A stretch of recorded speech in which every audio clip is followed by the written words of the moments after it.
अस्सलाम वालेकुम नाज़रीन, मैं हूँ सलवा हसनैन। आप देख रहे हैं सूर्या न्यूज़। आइए नजर डालते हैं आज की अहम खबरों पर। कराची सूर्या न्यूज़ में मजीद अपडेट करते हैं। कराची से bureau chief journalist Mohammad Farooq बरूडू कादरी की रिपोर्ट के मुताबिक थाना समान टाउन पुलिस का स्ट्रेट क्रिमिनल से फायरिंग का तबादला। SSP कोरंगी ने कहा है कि फायरिंग के तबादले में एक डाकू जख्मी हालत में गिरफ्तार।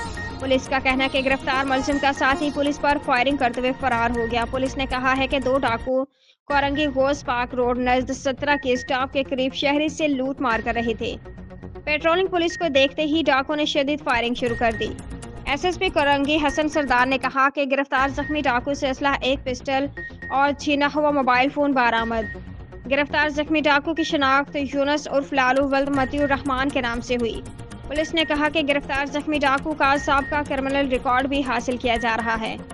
गिरफ्तार जख्मी डाकू को इलाज मुआवजे के लिए अस्पताल मुंतकिल किया जा रहा है।